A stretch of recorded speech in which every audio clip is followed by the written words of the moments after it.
Assalamualaikum warahmatullahi wabarakatuh. Nah, kali ini Ustazah akan menjelaskan mengenai materi pada pertemuan satu ini, yaitu pengukuran besaran fisika.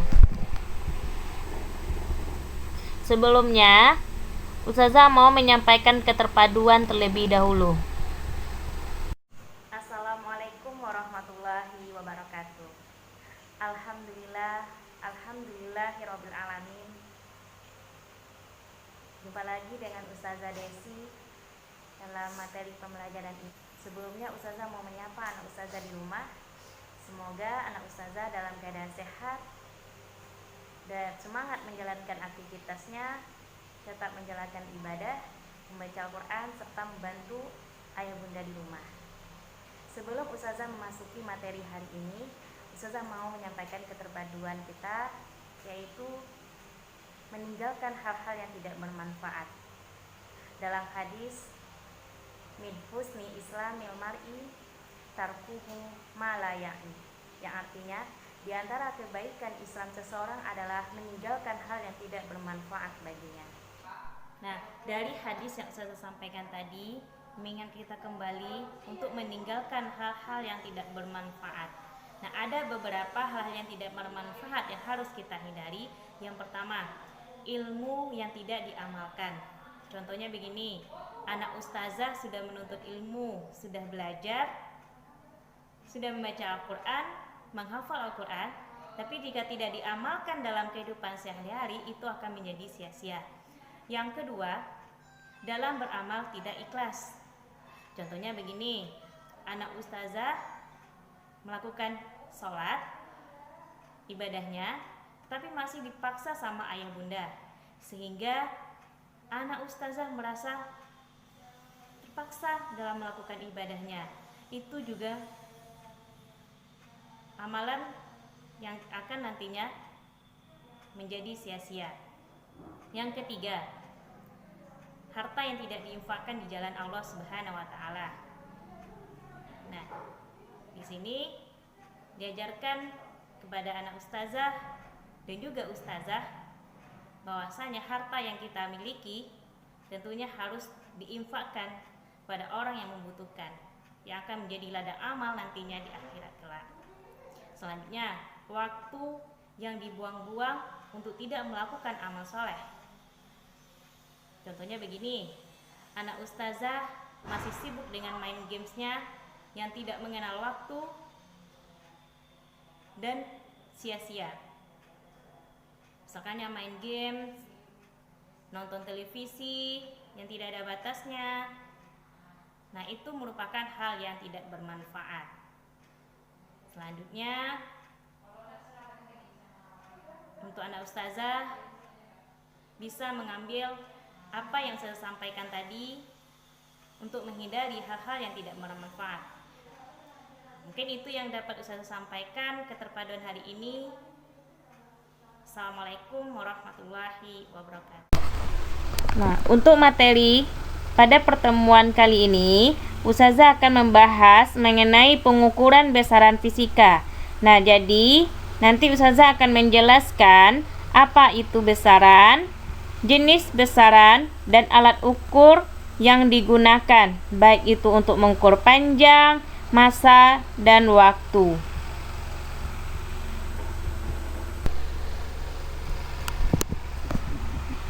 Besaran. Besaran adalah pengukuran yang mempunyai nilai dan mempunyai satuan. Di sini besaran terbagi menjadi dua, ada besaran pokok dan besaran turunan. Apa itu besaran pokok? Besaran pokok adalah besaran yang telah ditetapkan satuan internasional. Sedangkan besaran turunan yaitu turunan dari besaran pokok. Nah, jadi besaran ini sangat penting dalam kehidupan sehari-hari kita, karena dalam pengukuran kita harus tahu mana yang nilai dan mana yang satuan. Nah, itu tidak bisa dipisahkan antara nilai dan satuan. Oke, selanjutnya kita masuk besaran pokok. ada 7 besaran pokok yang terdapat pada tabel. Yang pertama yaitu panjang, satuan internasionalnya adalah meter, lambang satuannya M kecil. Yang kedua, massa, satuan internasionalnya kilogram, lambang satuannya kg. Waktu, satuan internasionalnya sekon, lambang satuannya S kecil. Suhu, satuan internasionalnya Kelvin, lambang satuannya K besar.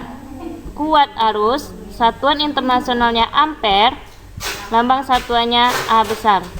Intensitas cahaya, satuan internasionalnya kandela, lambang satuannya CD.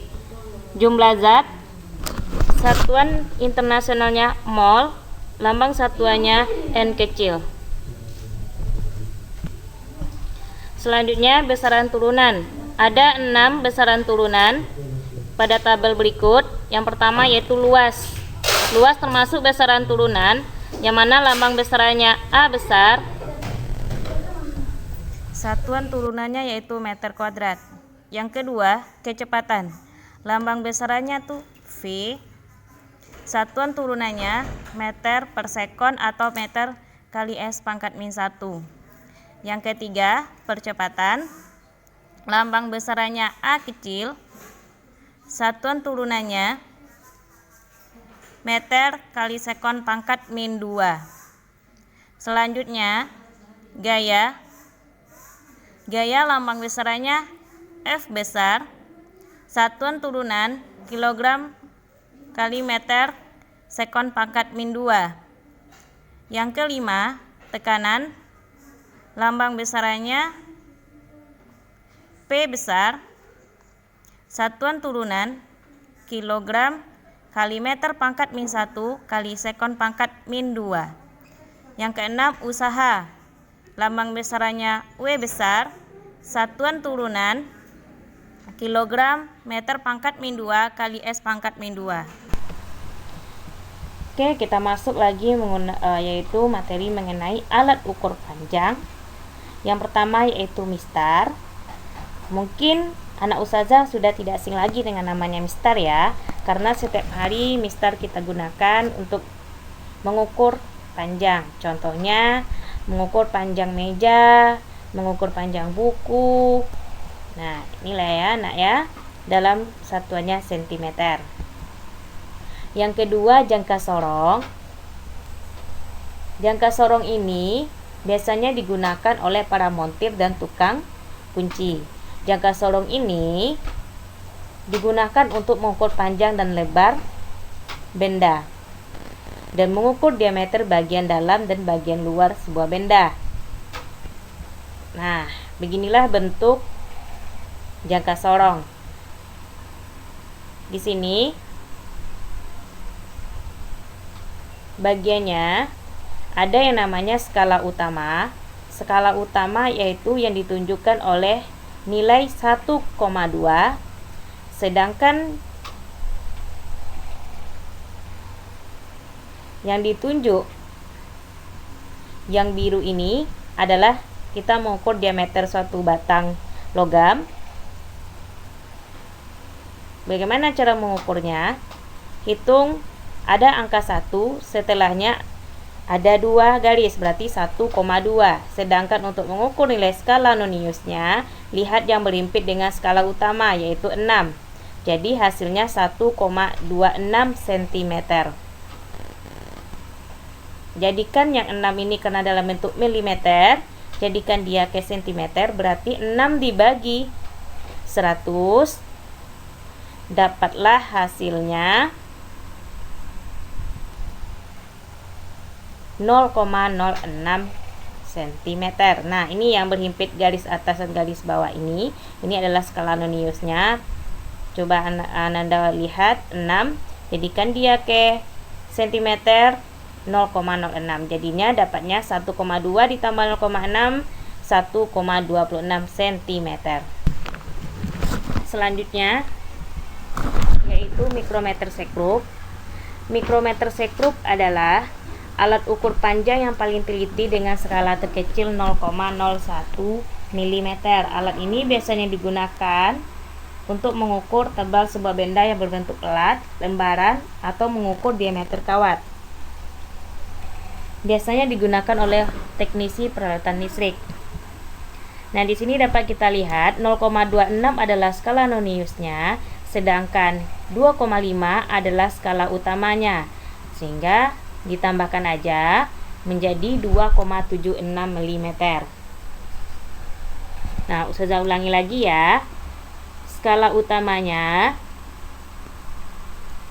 misalkannya ini dapatnya 2 0,5, jadi ditambah 2,5.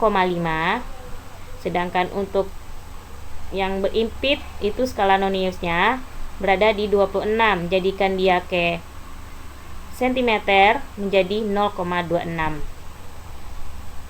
Jadi tinggal ditambahkan saja 2,5 ditambah 0,26 menjadi 2,76 mm.